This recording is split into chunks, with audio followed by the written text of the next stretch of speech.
സ്മൃതി മണ്ഡപത്തിലേക്ക് ഒരിക്കൽ കൂടി സ്വാഗതം. ഇത് ഷെയർ ചെയ്യുക, ലൈക്ക് ചെയ്യുക, വിലപ്പെട്ട അഭിപ്രായങ്ങൾ വിളിച്ചു പറയുക.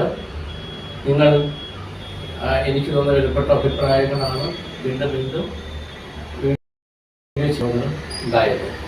എല്ലാവർക്കും വളരെ സന്തോഷമായെന്ന് പറഞ്ഞുകൊണ്ട് ആശംസകൾ അർപ്പിക്കുന്നു. ഇന്ന് ഞാൻ പറയുന്നത് കലാനിലയത്തിൻ്റെ നാടകം കണ്ടിട്ടുണ്ട്. അത് ജഗതി എൻ കെ ആചാരി എഴുതിയതാണ്. വളരെ മനോഹരമായ നാടകമാണ്. Jagathy N K Achari was A brilliant writer, നല്ല റൈറ്ററാണ്. ആ നാടകത്തിലെ കഥയും അത്ര മനോഹരമാണ്. ആ നാടകം തുടങ്ങുമ്പോൾ നമുക്കൊരിക്കലും മലയാളിക്ക് മറക്കാനാകത്തൊരു പാട്ടുണ്ട്.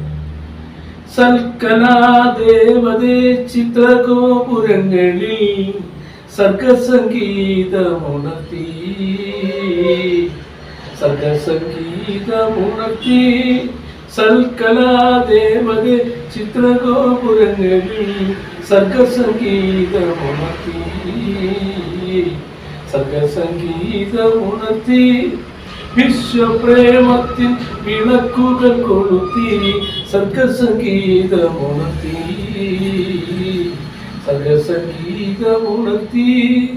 വിശ്വപ്രേമത്തിൻ വിളക്കുകൾ കൊളുത്തി, സർഗസംഗീതമുണർത്തി, സർഗസംഗീതമുണർത്തി. സൽക്കലാദേവത ചിത്രഗോപുരങ്ങളിൽ സർഗസംഗീതമുണർത്തി, സർഗസംഗീതമുണർത്തി.